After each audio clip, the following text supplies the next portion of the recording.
Hello friends, તમે જો મારી જે મથાણાના શોખીન હો તો આ વિડીયો તમારા માટે છે. આજે આપણે બનાવવાના છીએ કેરી, ગાજર અને લીલા મરચાંનું ચટાકેદાર અથાણું.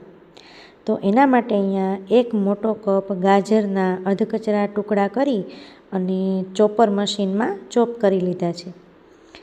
ત્યારબાદ એક મોટી કેરીને પણ આ રીતે આપણે ચોપર મશીનમાં ચોપ કરી લીધી છે. છાલ ઉખેડી અને એના કટકા કરવાના છે. અને અડધી કેરીને આ રીતે છાલ ઉખેડી અને સ્લાઈસ કરી લીધી છે.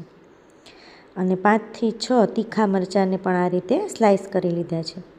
ત્યારબાદ સૂકા મસાલામાં જોઈએ તો 1 ચમચી રાઈ, 1 ચમચી મેથી, 2 ચમચી ધાણા, 1 ચમચી જીરું અને 2 ચમચી વરિયાળીને આપણે પેનની અંદર નાખી અને ડ્રાય રોસ્ટ કરી લેવાના છે. ગેસની ફ્લેમ આપણે ધીમી રાખવાની છે અને સરસ રીતે આપણે એને સુગંધ આવે ત્યાં સુધી ડ્રાય રોસ્ટ કરી અને એક ડીશમાં ઠરવા માટે મૂકી દઈશું. મસાલો ઠરે ત્યાં સુધીમાં આપણે તેલ ગરમ કરી લઈએ. ઠંડા થયેલા મસાલાને મિક્સર જારમાં લઈ તેની સાથે 2 ચમચી કાશ્મીરી લાલ મરચું, 1 ચમચી હળદર, 1.5 ચમચી મીઠું અને એની સાથે 1 ચમચી અજમો નાખી અને અધકચરો ગ્રાઇન્ડ કરી લઈએ. અથાણા માટેનો આપણો મસાલો અધકચરો ગ્રાઇન્ડ થઈ ગયો છે અને હવે આપણે એને એક મોટા વાસણની અંદર કાઢી લઈએ જેથી આપણને બધી વસ્તુ ભેળવતા સરળતા રહે.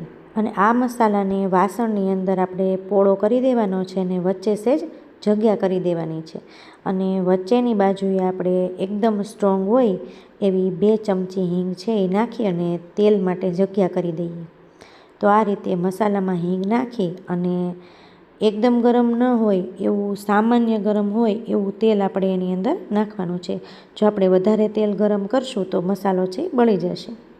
તેલ નાખ્યા પછી 2 મિનિટ માટે એને ઢાંકી અને એની સાથે હાથી આચાર મસાલો છે જે મને ગમે છે, આની જગ્યાએ તમે કોઈ પણ આચાર મસાલો લઈ શકો. તો 2 ચમચી આચાર મસાલો નાખી અને સરસ રીતે મિક્સ કરી દેવાનું છે અને એકદમ ઠરવા દેવાનું છે. સાવ ઠંડુ થઈ જાય પછી ચોપ કરેલી આપણી કેરી, ચોપ કરેલા ગાજર અને સ્લાઈસ કરેલી કેરી અને સ્લાઈસ કરેલા મરચાં નાખી અને સરસ રીતે મિક્સ કરી દેવાનું છે.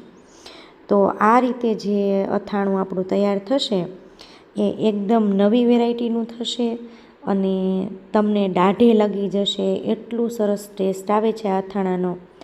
અને જો તમને અથાણાં ખૂબ ભાવતા હોય તો આ અજમો નાખેલું જે અથાણું છે એનો ટેસ્ટ તમને અલગ લાગશે પણ ભાવશે પણ ખરો. તો આ રીતે આપણું અથાણું છે એકદમ નવી જ સ્ટાઇલથી તૈયાર થયું છે. તો આ રીતે તમે પણ ઘરે એકવાર ચોક્કસથી ટ્રાય કરજો. અને આ અથાણું ઇન્સ્ટન્ટ બની જાય છે.